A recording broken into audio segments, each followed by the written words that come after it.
from Julio Cruz and Gaylord Perry to Alvin Davis and Harold Reynolds to father and son back-to-back bombs, from Junior J, Joey, and Edgar with Randy, A-Rod, Dan, and the Sheriff, to Ichiro Moyer and Mikey C, to King Felix, Kyle Cruz, and Cano, to the present with Julio, Gilbert, Kirby, and Cal. I don't believe it. It just continues. My, oh my, it's another sports podcast.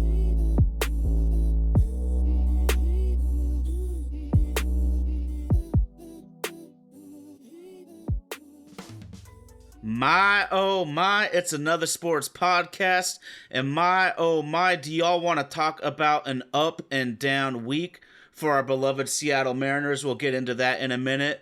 But you know we're going to rep this team, rain or shine, from Nashville down to Albuquerque, all the way up to Little Lake Stevens, everywhere in between. Want to give a huge shout out to all the homies out on the live chat. We appreciate and love each and every one of you. Got to give a giant shout out to the homie Indy, our producer. Him and his wonderful lady Darby holding it down. Vaden Podcast Services. Vaden Podcast Services is the people that bring this show to life. And of course, my one and only co-host. This man's words are diamonds dug out of mines. What's up, RG? There's 7 different levels of devil worship in horses' heads: human sacrifices, cannibalism, candles, and exorcism. Animals having sex with them, camels, mammals, and rabbits. But I don't get into that. I kick the habit. I just beat you to death with weapons and eat through the flesh, and I never eat you unless the fucking meat looks fresh. I got a line in my pocket. I'm lying. I got a 9 in my pocket, and baby, I'm just dying to cock it. What it do, my oh my? It's another sports podcast. It's time to go to work. Ooh-wee. Bringing that ether like always. Well, as we all know, man, it was a super low middle of the week. We got swept by the Anaheim Angels. I absolutely despise that organization, but sometimes luck is on your side. We went to the south side of Chicago, played a team that probably ain't even going to win 60 freaking games for Pete's sakes, but you play a team that shitty, you got to take care of business, RG, and we came and did that and brought some reinforcements with us. Went to Chicago, swept a sorry-ass team, had some deep dish pizza, an Italian sandwich, took a boat up the Chicago River, went and looked at the Michael Jordan statue. Now it's on to Boston. And along the way, for those of you who may not have been paying attention or you've been living under a goddamn rock, we did something we were screaming about in the offseason, and we got our man from Tampa, Mr. Randy Arozarena, baby. But it also comes at a time, too, where some of the players on our team decided to remember how to hit the motherfucking ball. So I guess everything is just looking gravy for us right now. Except we still didn't get earn a game on fucking Houston. Just all that shit for nothing. And every time that we lost, they lost. So we just been in this stalemate in the AL West. I believe we're back down to a half a game now. After a week worth of baseball play, no real movement. So take it out you want. I'm going to look at it as a good thing. Then we're going to head up to Boston and beat up some bums. It's time to go. Let's go, baby. Let's go. I mean, Boston, they were looking like a seller early. I was hollering about trading for Tyler O'Neill, but now for the Red Sox and the Mariners, this is a crucial series for both teams. But let's go back on the week a little bit. Thank the Lord we bounced back, man, because that was rough. That was so rough getting swept by the Angels. I mean, that was the first time this team's been swept all year. There's been some real lows of this season, basically the last month, but that was literally the first time we've been swept. So, needless to say, I was extremely disappointed. We scored only 1 run in each of those ball games. How the hell do you expect to win like that? My boy Santos blew the game, but I can't get too mad at any reliever when you score 1 frickin' run. What do you expect? These guys aren't perfect, but We come out swinging, like you said, RG. We were throwing high fives from across the country when we traded for my boy Jorge Polanco. He has come through enormous this weekend with 5 hits, 3 home runs, and 5 RBI. Bro, if we can get some of these guys on the team rolling, I'm praying that we add one more bat before the deadline on Tuesday, but we really might be able to push for this thing. Ooh, Polanco came out there swinging that hammer like he was trying to kill King Vaughn all over again. Shit went down, yo, for real. Man, he was sitting there swinging that thing, man. Robles was getting hits. The offense actually looked like it was a major league offense in Chicago. Before we start lighting off fireworks and being overly happy about it, let's keep in mind it is the Chicago White Sox, and they're on pace to lose like 110 games. So it's not a major victory. But for us, we need that shit. So I'm going to take it, y'all. I don't know about you. I'm going to take every bit of it and talk all that shit. Yeah, man, we definitely needed to come out and act like we knew how to play baseball. It didn't come completely scot-free. Going over the weekend report on injuries and roster moves, Wu had to leave the game early due to precaution. Polanco did bang his knee. So it still is professional sports. Not everything is going to work out perfect as far as injury as health goes. Santos did return to action, but didn't have a good outing. Even down to the minor league level, our man Harry Ford has a concussion. So, just concussion injuries are part of the game. They're part of what we do here in the major leagues. So, hopefully, we get to continue to right the ship, man. Boston's going to be a tough out over the next few days. And then, arguably the best team in baseball, the Philadelphia Phillies, coming up right after that. So it's going to be definitely an interesting stretch of games here. But hopefully this offense continues to just swing the bat well and just perform, man. And hopefully we get Randy into the groove. We did pick up a relief pitcher from Toronto. We did have to let go of a prospect that I liked, Mr. Clase, but anything to help the team perform now is what I'm about. So see how it all plays out for us. Definitely was a little sad to see Jazz Chisholm end up in a Yankee uniform, but again, we are working with a limited deck here, and I'm happy to have Randy a part of the team. No one really wanted him at the beginning of the year, but the boy's been hot recently, and hopefully he packed that hotness out of Tampa and brought it with him to the Pacific Northwest.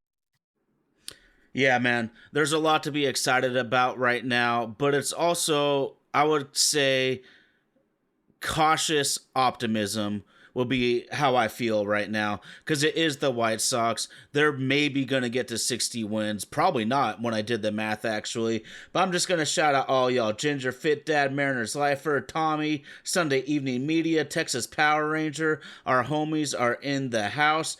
The Randy Arozarena effect. That shit is real. And not only does he bring a winning pedigree, a winning attitude, but I am a firm believer that the more quality bats in your lineup, everyone else plays better. If we can have Mitch Garver hitting 7th or 8th, he will hit better.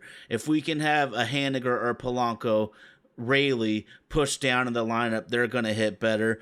But in only 2 games, Arozarena right away, 3 for 8, 2 runs, 2 walks in only 2 games. And then, of course, y'all know what time it is with Arozarena. He is playoff Randy, baby. He might be a 256 hitter in the regular season on his career, but in the playoffs, the dude is 336 with 11 bombs, 17 RBI, 23 runs in 33 postseason games. I know we got to get there first, bro, but this is the type of leadership and clutch hitting ability that this team desperately needs to even get us there at this point. Man, I don't want to do too much looking down the road because we do have a tough little stretch coming up, and August ain't gonna be fun. September's not gonna be too forgiving for us. Just to see us make moves and actually try to compete was good to know. I know the Torch Forks have been on hold and everybody hasn't run to their store to buy their diesel and their kerosene so we can go marching down Pioneer Square to go to Man Stanton's head on a stick. But we do still got to let this thing play out. Hopefully we get Julio and JP back, just so we have our full arsenal to be able to attack this thing down the last six. What is it? About 9 weeks left in the season. So yeah, hopefully we get them back and can have our full staff as we're getting ready to go through this push. Man, just always exciting to be a Mariner fan, no matter how it plays out. I just don't know if I'm mentally ready for another one of these 9 week stretches for us to fall one game short. I do hope that we still have another move or two up the sleeve, enough to be able to chase down Houston. I definitely would want to go in as the AL West champ. It's a shame we only have 3 banners in that gorgeous stadium up there in Seattle. It's time to add, y'all. It's time to add. It's banner season. Let's go. It is. It is.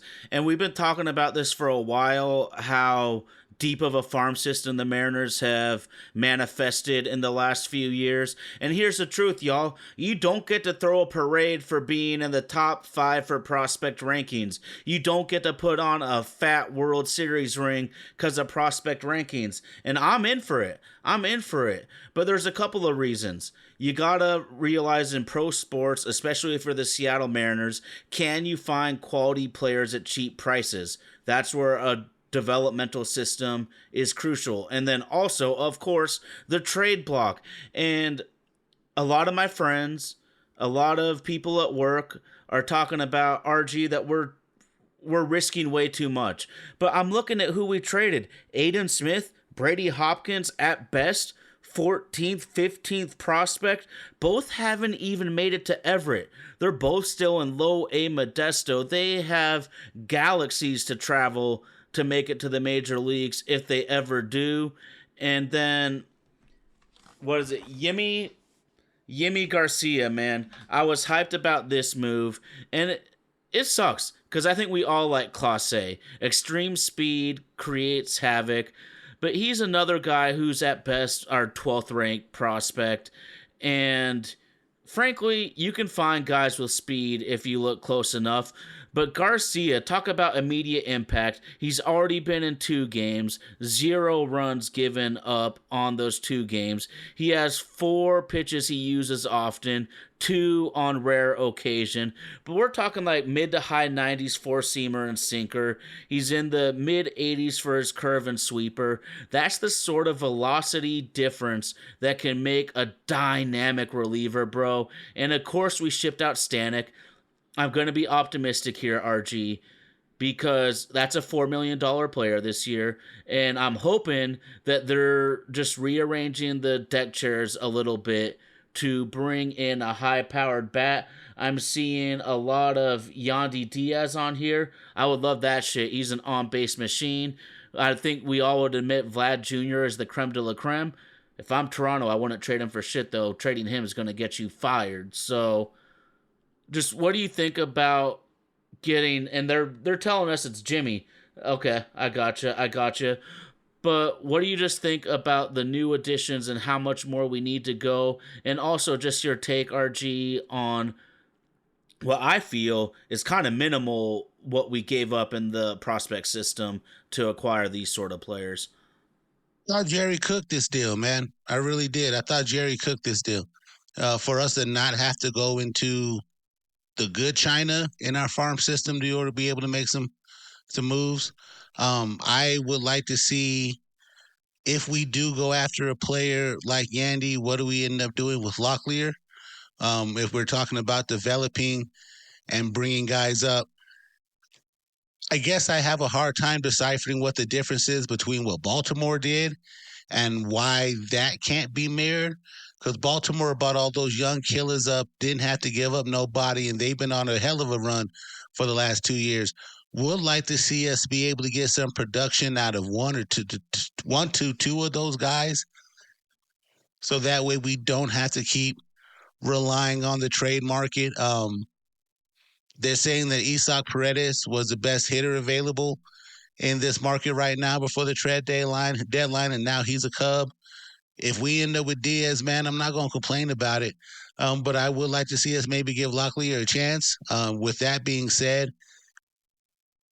if we do go after another bat, I don't know what direction to go into. I'm not one of those guys who does a lot of wishing on wishing on a star and that pie in the sky thinking. I like some of our good prospects, but I'm saying on the show constantly, prospects are suspect until they get up in the league and perform. I would have liked to see Clase build into something with him and Bliss in that speed, but hell, if we only still got Bliss out of the deal, so be it. Keep pressing forward. No doubt, man. God, I'm such a big Locklear fan, and I've been so high on him because he's raked every step of the way, but it feels like he's a little bit overmatched right now, and that's not a surprise, man. It's a quantum leap from AAA to major leagues. That's why you're the one that always reminds us to be suspect about the prospects, because there is ample evidence of players who just rake the entire way through and cannot break through in the major leagues. And I'm not saying Ty Locklear is not going to be that guy, but he might not be that guy for these last 50 games. And so I just brought it up right here because y'all have been shouting out Yandy Diaz a bunch, and I'm a big fan of his too. I'm a little bit worried at his age. He's already, 31?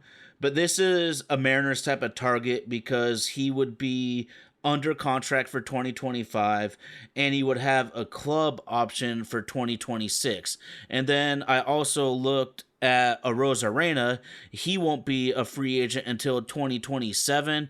And as much as personally, I'm not scared of going for rental players, but the Mariners and Jerry and his staff have clearly drawn a line in the sand the last several years that they are not big on rentals for high paid positional players. So we kind of got to look that route. So Yandy makes sense. We don't have a clear cut first baseman right now, in my opinion. So that one makes a lot of sense to me. Obviously, Tampa Bay is a great trade partner, but I want to, before I throw it back to you in the low block, bro, I got to give some flowers to Victor Robles, man. All he's done is been a spark plug, a hitter. He gets homers, he gets bunt singles. On the week, he was 360 with 3 stolen bases, a homer, and a double. Provides an obvious spark to the ball club. And of course, on the weekend, Captain Cal with 5 hits, 2 bombs, and 3 RBI.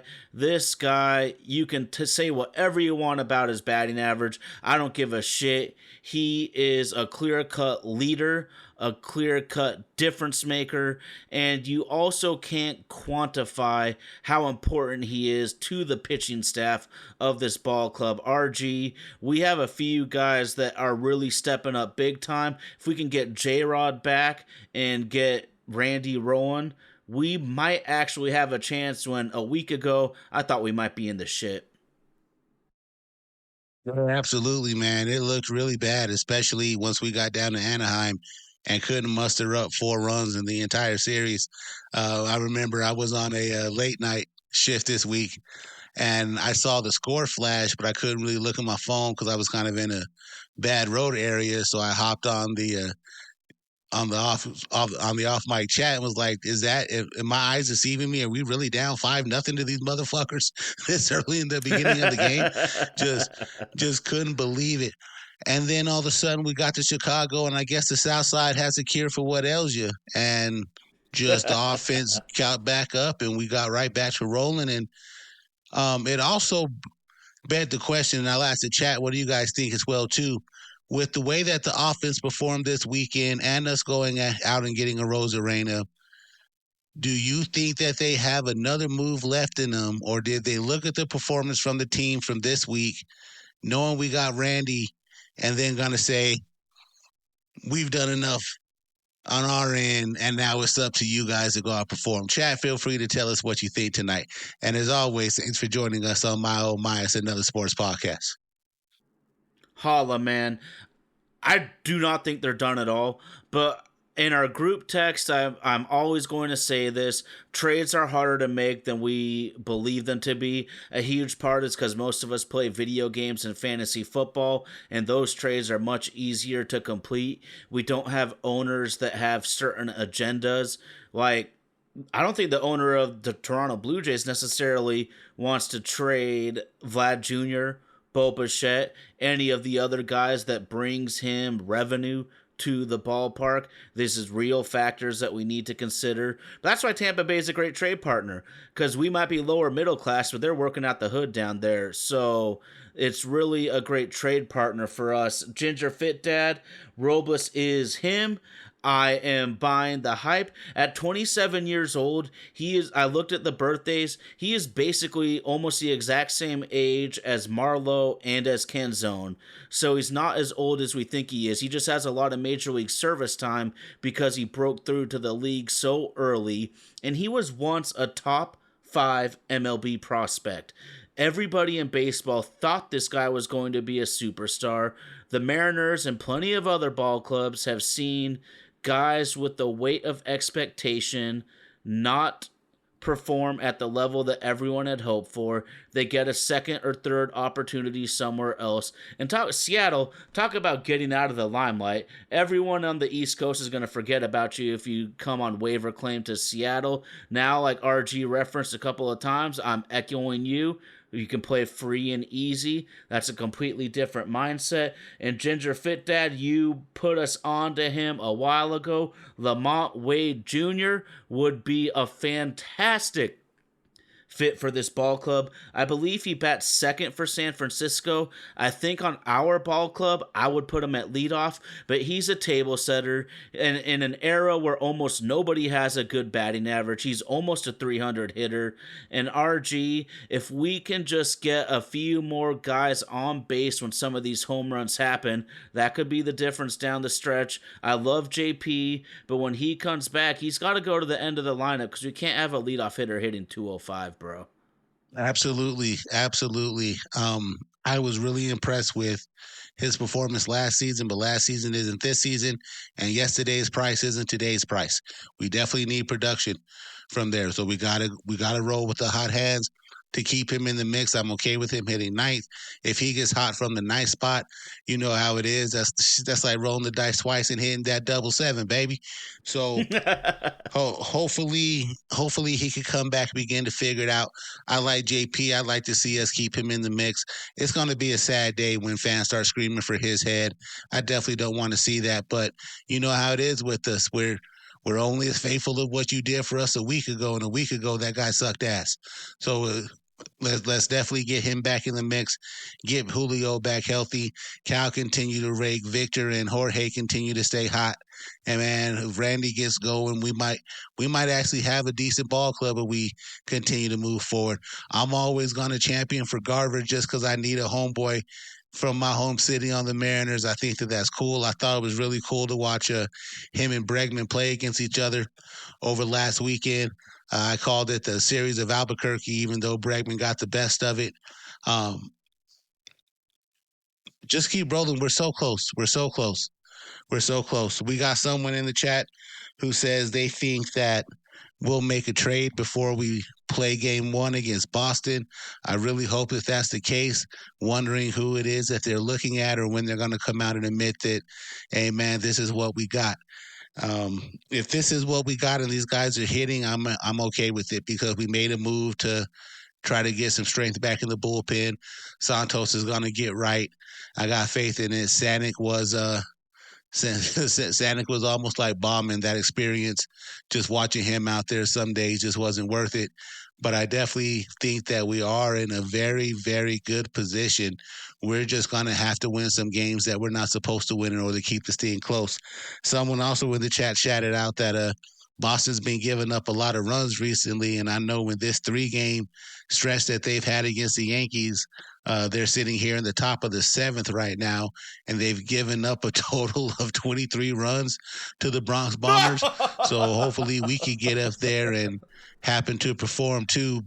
I don't want to jinx us and talk about how anemic our offense can be, and we can't expect the same out of our offense as New York can expect out of theirs. But let's just go up there and give those Boston bums some hell.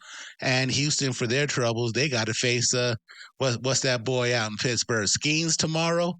So, man, we might be able to steal one if we can put together a couple runs and that guy up in Pittsburgh does what he's supposed to do on the mound for us.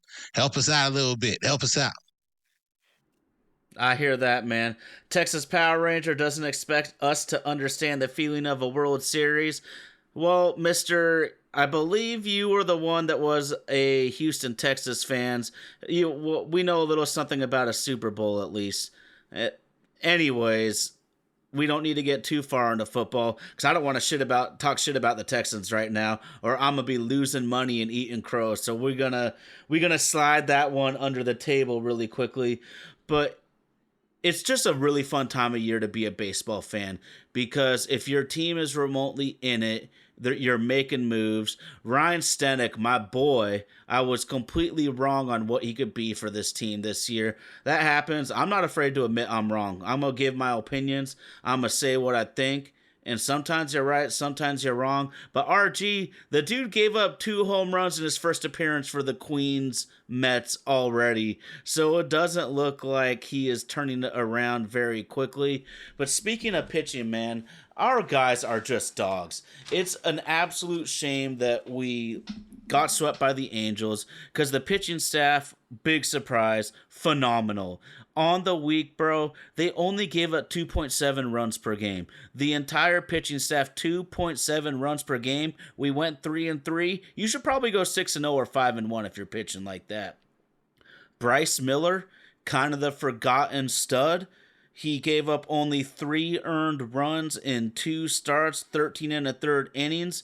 And this is one thing I want to give a shout out to Scott Service because I'm one that gets very critical and grumpy when he pulls our starters early. But this is a different day and age, and we've now seen multiple times, somewhat recently, where we leave a guy in just a little too long, and the pitch count might be low, but our perception is back from when we were younger. These guys, it's not how it was when we were coming up in the world, and he gives up a 2-run bomb. I've seen Logan Gilbert stay in one batter too long against San Diego, give up a 2-run bomb. These guys are awesome pitchers. Logan's a Cy Young quality. Miller is a potential all-star down the line. So I think we got to give a little bit more credit to what these guys know about their pitchers, and we're also trying to make it to the finish line.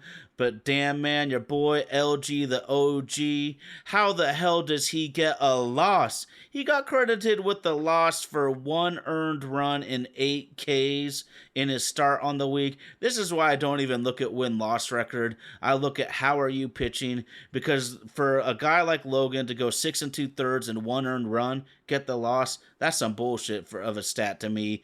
Castillo, no earned runs, 6 innings, 7 Ks. And George Kirby finally got some freaking run support, baby. We finally got some runs for George. He responded with none earned in 7 innings.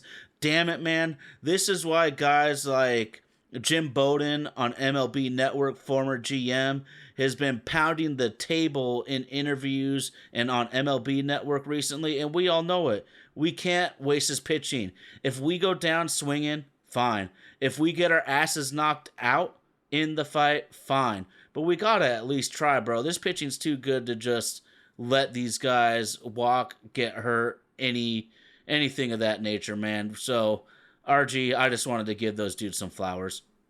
Absolutely, man. Our pitching staff, we knew coming into this thing was going to be the heart of the soul of any movement we made towards the division championship or even a position to be in the playoffs again. Those guys are out there doing their job.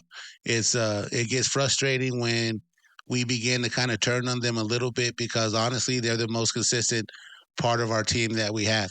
If the bats were able to keep up, we'd be in a completely different situation. I mean, just think about the good feeling we all had on June 18th when we woke up and took a look at how everything was, and everything was all great in Maryland. And then slowly but surely we started to fall back down to earth. But again, not all of that's on our pitching staff. If we're not out here giving these guys runs, what do you expect, man? The name of the game is to get runs across the plate, and our pitching staff has done all that they can. So a big shout out to them. Texas Power Ranger, I thank you for the shout out, man. He says he rocks with us because we're better than any of the content creators that the Rangers have. And that's a big compliment coming from someone who's from the state of Texas. And I'm sure there's thousands of guys out there who do what we do. But hey, man, rock with us, man. Sports fans and sports fans. Unity is what bring us together. I love the banter. Tommy tells him he can remain if he remains in silence, but we know he ain't gonna do that. He's gonna talk his shit and get his shit off. But again, man, we're just happy to have everyone that follows us and gives us a shout and continues to help us grow. This is the last Sunday of the Funko giveaway, so if you haven't already, go on to our Facebook page at My Oh My ASP. Give us a like, give us a subscription, sign up to everything. Shout us out to a couple people. We'll be rocking that Julio Rodriguez Funko that's just sitting there over Tyler's shoulder. We'll make sure we get it to someone who's definitely has helped us spread the word about this podcast. Back to the team, though. Just now is the time where we're really going to get to see what it is that these guys are made of. I know that they feel the pressure from the fans. Ownership feels the pressure. You know, the powder keg is about to blow. It is going to be a very interesting 9 weeks. So just get some popcorn ready and be ready to cheer your ass off for these boys, man. They're going to need our energy. They're going to need our support. If you live in the Seattle area, get out to games, man. And for me, that toppy is kind of because I don't want to put any more money in Stanton's pocket, but also at the same time, there's nothing like a live major league game. T-Mobile Park is one of the best fields that you can go to. I know the shit may be kind of pricey, but hey, run down to what is that Muckleshoot Casino on your way and see if they'll help you pay for a ticket or two before you head up there. Or Emerald Queen, they might be giving away some free money so that way you can go attend a Mariner game. But we're in a position that if we can get some guys healthy and come back and the offense continues to click, I think we're going to be fine as we try to run down Houston here in the last 9 weeks to get that playoff position. Too. And let's not forget either, man. They haven't played good ball necessarily this year, but Texas is right on our ass also. We mentioned it when you were unavailable a couple weeks ago that Blake was mentioning that he was like, is it maybe a 3-team race? And it absolutely is. It absolutely is. All the Mariners can do is win ball games. Right now, Texas might be below 500, but they're only 4.5 back. 4.5 back. Houston and Seattle has to take care of business down the stretch. RG, there's another thought I've kind of had recently, and to me, it might be as important for the Mariners' success for Houston to not get another starting pitcher or two compared to us getting another bat. If they can't get a deal done by Tuesday afternoon, that might help us as much as anything because they need some starting pitching depth. And so I am just crossing my fingers. Baseball fans were speculating about Crochet coming out early today. Is he going to get traded? But apparently Crochet has only pitched 3 or 4 innings in his last 4 starts. So he might even be off the market because the last thing any team wants to do is trade a huge prospect haul for a guy demanding a contract extension upon trade whose arm might be about to be going to a Tommy John surgery. So we'll be keeping our eyes very, very close on what Houston is doing with starting pitching here. But I'm pumped, bro. If we get J-Rod back, it's been a long time since I liked an outfield this much. I mean, we probably have to go back to Griffey and Jay in the Kingdom if we could have an outfield with J-Rod, Robles, and a Rosarina. I mean, all 3 guys bring a speed power combo that's not only good for winning ball games, but it's just fun to watch, man. So you're right. Get out your popcorn, get your favorite adult beverage, buckle up your seatbelt, man. This shit's going to be a ride down the stretch. Absolutely, man. Absolutely. We were talking earlier, and I believe Tommy made the comment. No, Ginger Fit for Life. Said that we were tied with Houston. They're only above us by a percentage point. I do get that, but if the season ended today, that percentage point matters, and they would have the AL West, and we would finish 5th in the wild card race. So we need to finish ahead of them, or do some leapfrogging of the teams that are ahead of us in the wild card race, i.e., the Yankees, Twins, Royals, and Red Sox.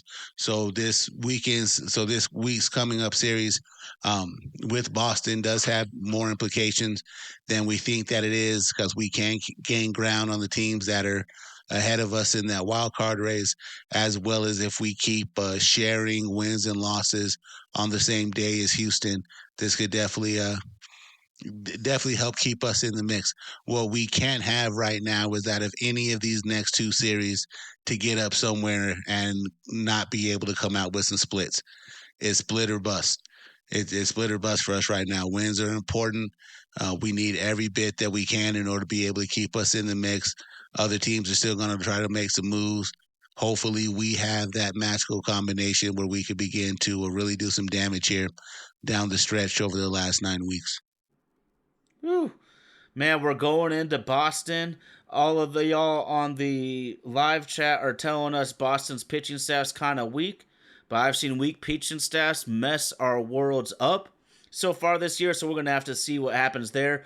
But, bro, in a critical series out at Fenway Park, we got Gilbert, Castillo, and Kirby. Bruh, fucking let's go. This is the shit that's getting me hyped, man. You want to try to lock down a team with some hitters in a hitter-friendly ballpark. I can't think of a better 1, 2, 3 to try to get that shit done. And Sunday Evening Media, I agree. I'm really glad we still have Hancock too. I honestly don't think he's a really high potential guy. I think that maybe he's a fourth, fifth starter. Maybe at his very peak, he could be a quality third.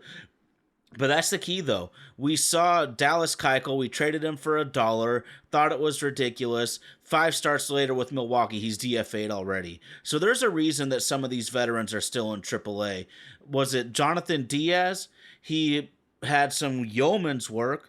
I was really impressed with his fortitude, his composure, his determination, but he scattered 9 hits in 5 innings. That game that he pitched and gave us a chance to win, that easily could have snowballed into a disaster. We were on a razor's edge in that game, but I guess that's how some of these guys live. You know, he might be a little bit worse than Marco Gonzalez, and that much of a razor's edge can mean, as we've seen with, like, some of my friends call him Meatball Marco, you live on that razor's edge, you might cut yourself on it. But really quickly, bro, circling back, Ginger Fit Dad talking about Lamont Wade Jr., and I've become a big fan since he tipped us off on him. So I just looked up his contract situation. You want to talk about a Mariners move, though, dude? A guy that's hitting almost 300. His contract this year is only $3.5 million, and he'll be under contract for next season. Also,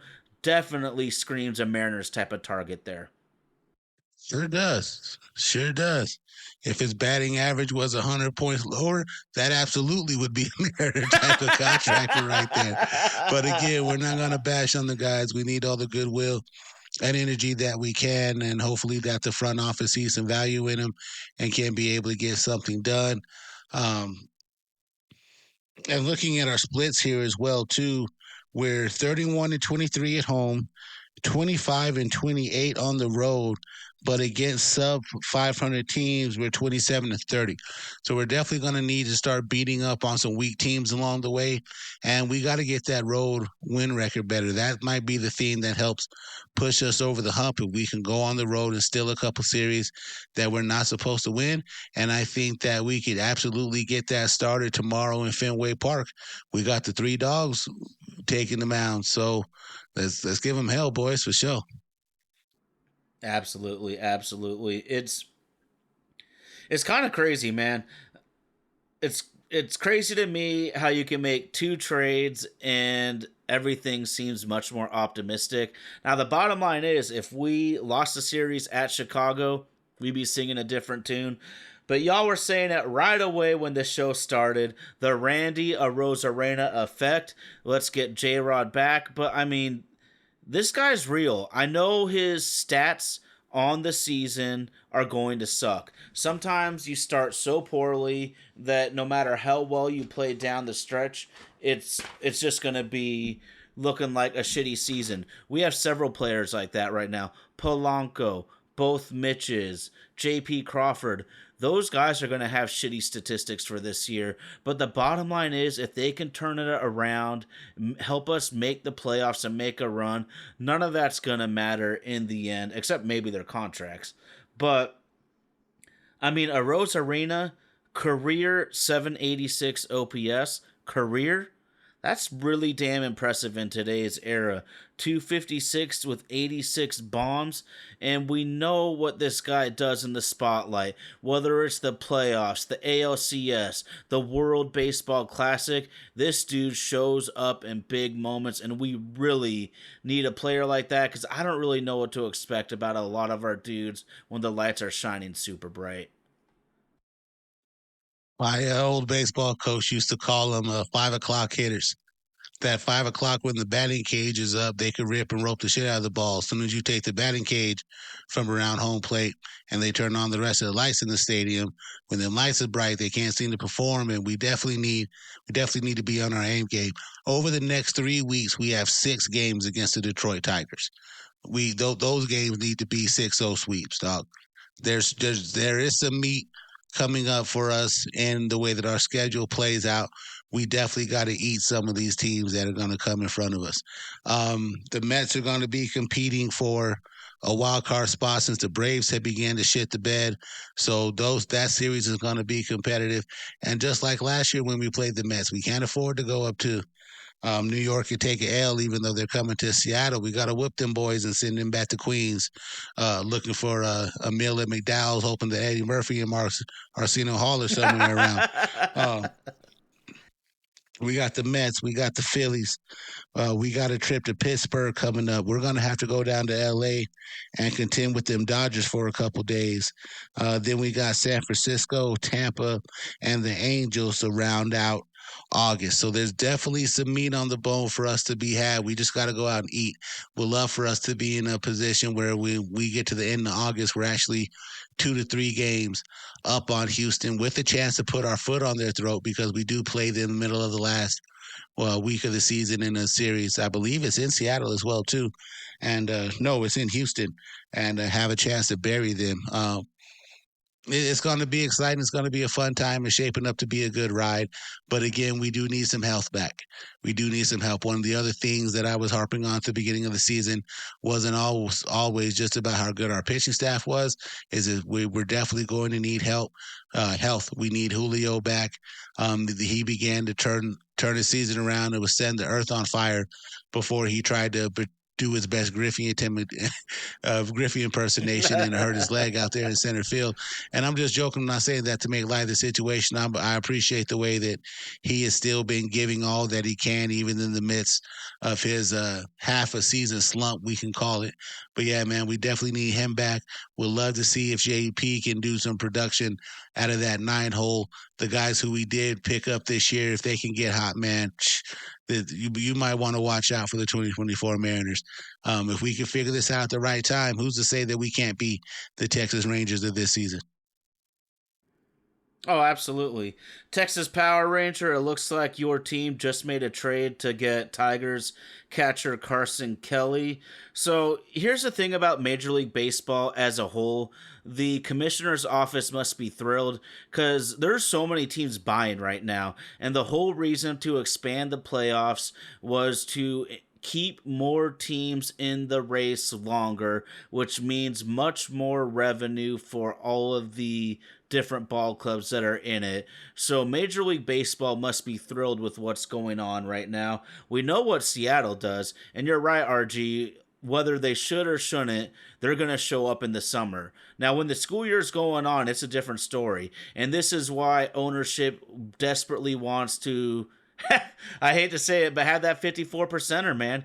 Because if there is optimism to start the season, then fans will show up during the school year in the spring. If we're in the pennant chase down the stretch, they'll still show up during the school year in the fall. But if the Mariners are a 100-loss team, I've gone to that stadium before in the spring and the fall with like 12, 15,000 people there, and it feels like a ghost town. That's the exact opposite of the revenue this team wants. So it's going to be a really, really, really fun finish. Garver, this one's cracking me up, the most expensive backup catcher. And you know what? That's what he's going to need to be for us. And because he's under contract for next year, too. Sometimes in pro sports, you make a signing and the guy does not meet the expectations of the contract, but you need to make the best out of a shitty situation. And if you look at it like this, Mitch Garver, to me, would be one of the best backup catchers, if not the best backup catcher in baseball. And that's what it's going to have to be, because I don't care what anybody says, there's no owner in the league that's going to sign off on trading for a $12 million per year player under contract next year, hitting like 170, man. That shit just doesn't happen, bro. Texas Power Ranger says, should I be excited about Carson Kelly? You should just get excited for Texan football. That's all you need to get excited for about. You already got your World Series. Sit this one the fuck out and let us in Houston compete for the rest of the division. Everyone says, Ginger Fit Dad, everyone should believe the Mariners are going for it because they just traded for the best proven bat they have had in history. No, I don't know if I could disagree with that statement. Ty, what you got for him?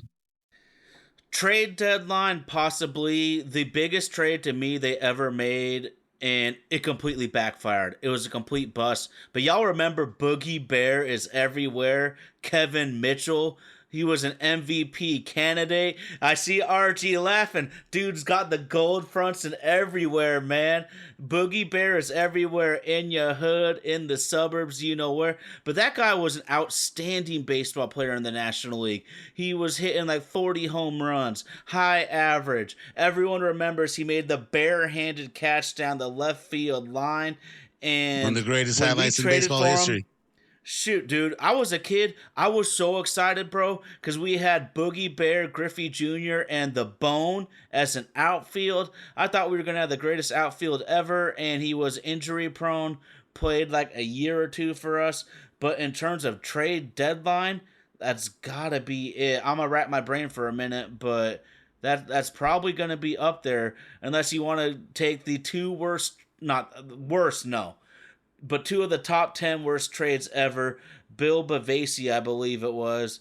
We traded for Ben Broussard and Eduardo Perez, and I believe we gave up Shin-Soo Choo, and I can't remember the name now, but whoever went on to be the stud Indian shortstop at that time. So two foundational pieces we traded for DHs that couldn't hit, but great call, and I'm hyped. I can't hide my excitement. Now talk to me in a week if we, only win 2 games out of the next 6. I'm gonna be singing a different story, but that's the beauty of baseball. If you love this thing, man, you're gonna be up and down all year, man. Absolutely, man. The Mariners season is more exciting than the season past the Six Flags. Just as many up and downs, just as many roller coasters, just as many shocking developments, all types of twists and turns. But we in here, dog. We in here for the long run. Um, get to a serious topic real quick. We do want to give a shout out to Freddie Freeman and his family. He was pulled from the Dodger game the other night, medical emergency with his 3-year-old kid. We're all still human beings. We're running this human race together, and you definitely don't want to see a guy performing at his level have that kind of stress on him. I still haven't read a lot about what's going on interpersonally, and I'm sure that won't come out for a couple weeks. But we do want to give some prayers up to Freddie Freeman, his family, and definitely his son, and hopefully that he can come back out and keep performing at a good level. It's entertaining to watch that man play, even though he's not on our team. So yeah, let's give a shout out to Freddie Freeman as we continue to move forward throughout the rest of this baseball season. Absolutely. Huge prayers up to the Freeman family, the Dodgers family, that whole community down there in LA. Because there is nothing worse than when you hear there's some sort of emergency, a medical problem, anything like that with a young kid. That's the type of shit that breaks everybody's heart. So I just want to say thank you for bringing that up, RG. I completely forgot about it. But yeah, Sunday Evening Media, I'm just going to call it a leave of absence, but the Dodgers have given Freddie a leave of absence from the team right now, and there's some sort of emergency with his 3-year-old son, and that's all the information we have. I hope that all fans respect the family's privacy, because this has got to be the most difficult time of their lives. But like I said, man, there's nothing worse than hearing a little kid going through some serious shit. So absolute prayers, and I appreciate you bringing that up, bro. Of course, man. Again, we no matter our team allegiances, no matter who we do and do not root for, my grandmother would always tell me that there's nothing more important in this world than the people that are in it. So, let's just rally around that guy, and hopefully he can get back to doing what he loves, and that his son is in a position to keep cheering him on. Yeah, absolutely, absolutely. And the Dodgers just had a really tough series against the Astros. There's something to it. Not only is he one of the best hitters in baseball, but just on the human aspect, when you have a teammate and a friend, a colleague, a brother to a lot of these guys, that shit weighs on people, man. So wishing the best, and also wishing the best for the Mariners. You want your news on Carson Kelly though? 247 home runs. He's kind of just a guy, but this is the trade deadline. Some moves are blockbusters. Some you gotta Google the guy immediately. RG, when you're a Mariners fan, it seems like we're usually on the side where you gotta Google the guy when we make a trade at the deadline. Dude, I'm telling you, man. I remember scratching a hole in my hat, trying to figure out who the fuck was Josh Rojas, or why the fuck we went after the guy we got from the Brewers, who was hot 2 years ago, and then fell off quicker than Drake after going after Kendrick. Um, yeah, man, baseball moves, a lot of them, if they're not impact, they're just to be able to shed money. There's no salary cap in baseball, so the guys can kind of go a little bit ape shit during the winter meetings, and then they get to June and go, ah, shit, we done fucked up the re-up. So, yeah, man, he may not be the guy. He probably is just a guy. But we're chasing what you have, and that's the joy of an AL pennant in a World Series. So hopefully when it comes around this year, if God has fortune on the one team that has never been to the dance, please give that fortune to us boys in the Pacific Northwest. We definitely that World Series logo would look so good on T-Mobile's field, and all those banners around.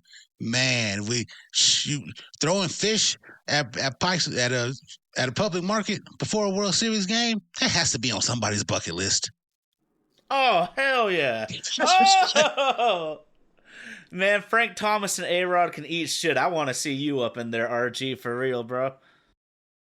Edward Brown Yes, said M's fandom is like being a porn star after getting boned for so many years. It's hard to get excited over a tease. Man, that can't be the title of this episode, Emmett. So we gotta keep digging.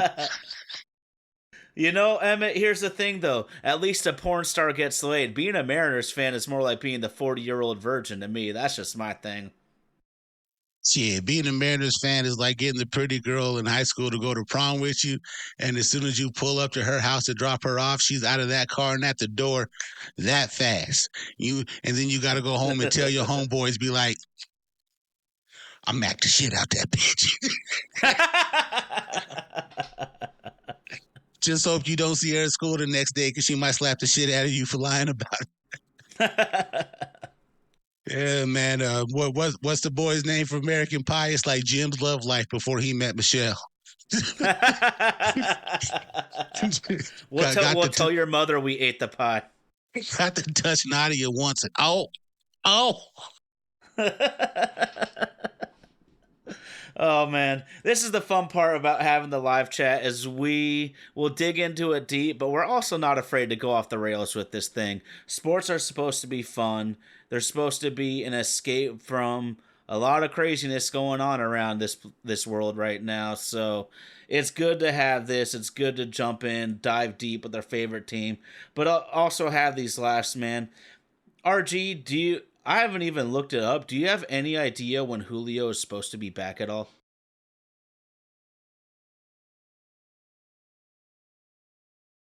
I was hearing early August, but I just don't know. Flipping back to our injury and moves report on MLB.com. It still has to be determined on MLB.com. Gotcha. On how long he is or is not going to be out. Oh, it is that time of year. Once every 4 years, we all get to put on those stripes, the stars and stripes on our backs, and just talk Oh shit to hell random yeah. people about us being American, and they ain't. It is time for the Olympics, and I'm telling you, there's three things that intrigue me during the Olympics that I've gotten to love over the course of growing up and having my eyes open to just not look at things so pigeonholish. The swimming rivalry that we have with Australia is fucking real. You want to talk about two groups of people who can't fucking stand each other? It is the American men and women's swim team versus the Australian men and women's swim team. We do not fucking like each other. The women's swim team beat us in the 4x100 relay, and then the American men got in the pool and were like, nah, fuck that. We're not listening to that shit. He saw him twice. And they smoked the shit out of the Australians. So that's always going to be interesting to watch. We should have gymnastics on lock now that Simone Biles has gotten over her case of the yips. But the next big thing that's on it is that dog Sha'Carri Richardson versus the Jamaicans. You about to see some speed out of them women. So if you definitely got a chance to get your video recorders on, if you can't watch it live, the next rivalry you should be interested in is Sha'Carri Richardson versus the Jamaicans, because the Jamaicans was talking all that big shit when Sha'Carri Richardson couldn't go to Tokyo. Now she in Paris, so we gonna see how they get it on. And of course, though, gotta cheer for the NBA team that's known as the U.S. men's national basketball team. Put it on Serbia today. Kevin Durant had a flashback to him being the man, and dude had 20 some points, only missed one shot from the field. LeBron is playing like he's 20 years old, and it's the one time a year where we could cheer for all of those guys before we get back to November and go right back to absolutely hating every single one of them motherfuckers. So yeah, man, don't forget to pull out your flags, pull out your hot dogs, and hey, man, it's all right that you let everybody know America's the best country in the world. This might be the only sign of unity we get before we get to November. So enjoy the fuck out of it as we move forward. Emmett Brown, how can they be tough if they have a constellation on their flag? This is that patriotic shit that That's we right. love about the Olympics, though, man. And you said it, though. Like, one thing that very few people know about me, and my wife just found out about it recently, one of my favorite sports to watch is women's gymnastics. Out of any sport, man. Those little girls fly through the air like freaking squirrels, man. It's absolutely insane, and I freaking love it. It's fun to just see the different sports. And just a little programming check. If y'all happen to have the Peacock app, you can go through and watch different sports that aren't going to be on the main Channel 5 feed. And so I actually just did that a couple of times. I can't even remember what sport was on, and I was kind of like blah about it. I just scrolled through the app a little bit, found some things that were more fun, more entertaining for my taste. So check out the Peacock app if you have it. You can tailor your taste to Olympic sports a little bit more to your liking, but it is a fun time to talk that shit. And everybody in the world wants to bring down the United States NBA, and damn it, the competition's never been better. What have we seen that stat recently? Something like there's about 60 NBA players internationally in the Olympics. This 58, 68, and there was 9 in the 92 Dream Team. I'm not trying to talk shit, 12, but I mean, look at that. That is a substantial difference, and that's how the game has grown. I mean, we know it. Like how long has it been since an American has won the NBA MVP? So it's really fun. These guys are gunning for us.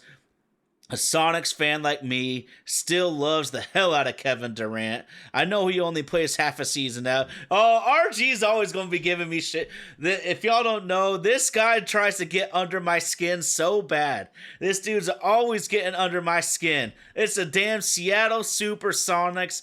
Get it? Learn it. We're talking Rain Man. We're talking gloves. We're talking downtown Freddie Brown. Oklahoma, you don't know shit about that. Trying to steal all of our swag. We're coming back, and we're going to be making big moves in the National Basketball Association. And with all the fantastic weed shots up here, I'm sure a lot of these brothers with that hoop are going to be wanting to be coming up here, bro.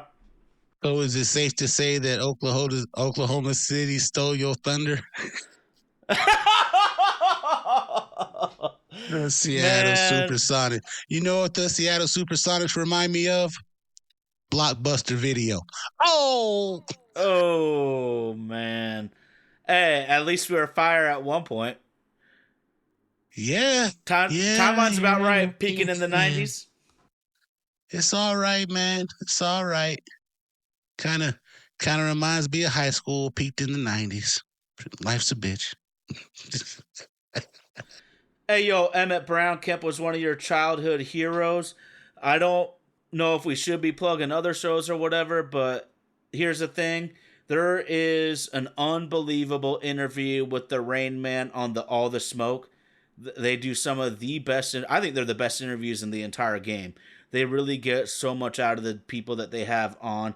If you like hip hop, Busta Rhymes, but Emmett Brown, Sean Kemp, that was awesome. But man, if y'all don't know, RG, real talk though, there was a long period where the Sonics were the most popular team in this area. Easy. Not even close. Ken Griffey Jr., most popular athlete. The Sonics were a more popular team at that time, though. Yeah, I could believe it. You know, the Rain Man had his fantastic highlights up there dominating. Now, if you can remind me, what was the first time an 8 seed ever beat a 1 seed in the NBA playoffs? I believe the Sonics choked against the Denver Nuggets. Is that? Yeah. Well, Yeah. I I believe that still was a. remember Dikembe lying on the floor with the ball over his head like he's that monkey holding Simba on the Lion King. Oh, we remember that shit plain as You shut your day. fucking mouth about Rafiki.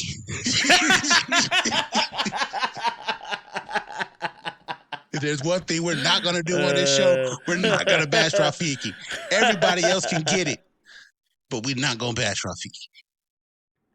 Fair enough, man. Fair enough. He'd bash you over the head with his staff and say, "It doesn't matter. It's in the past." Oh, Too man. much fun.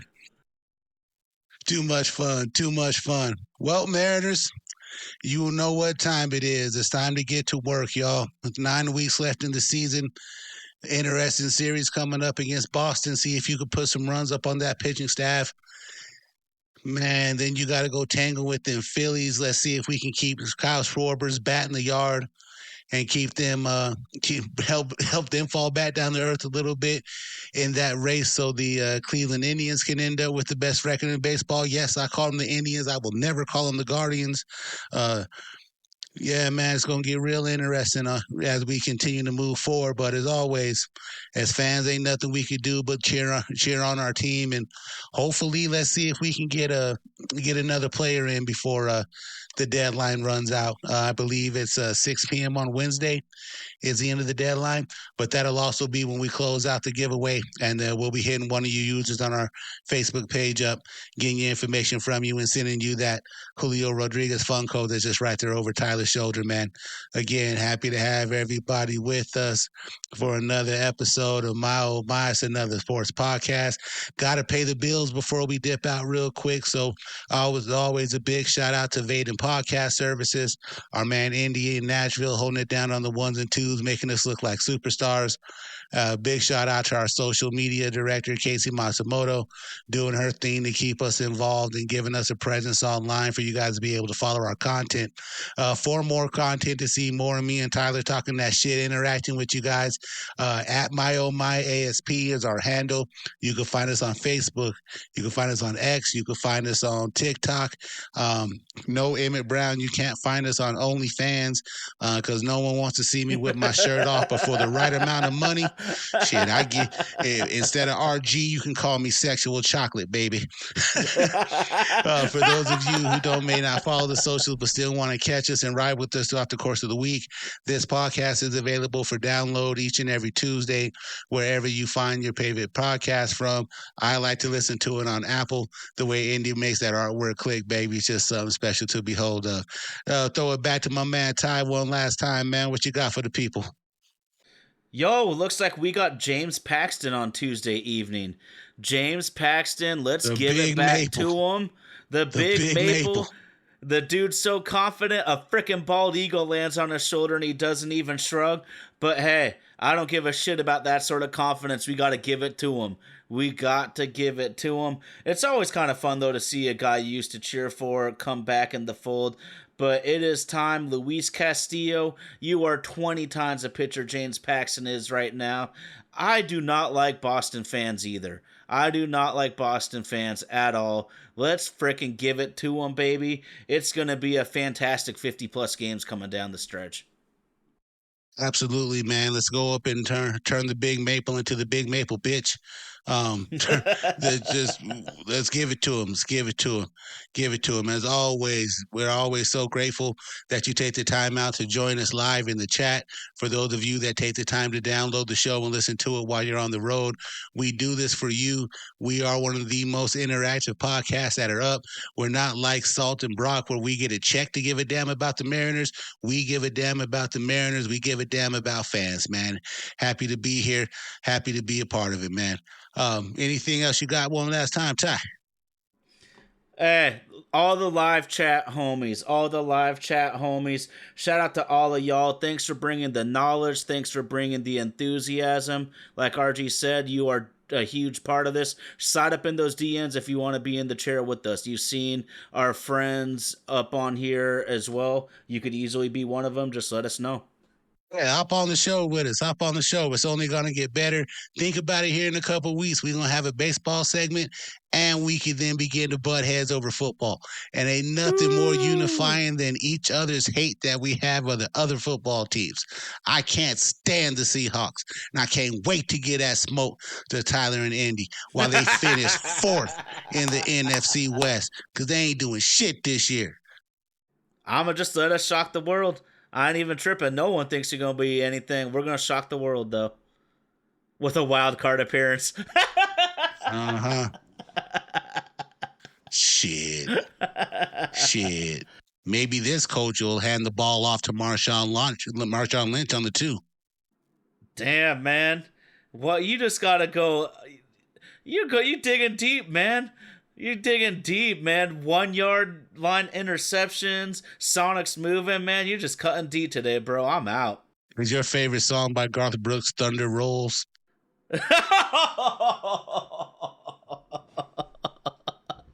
Oh, shit. Oh, yeah, man. Hell yeah, man. Again, we thank you for rocking with us each and every Sunday night. This has been another episode of My Oh My. It's another sports podcast. We out, y'all.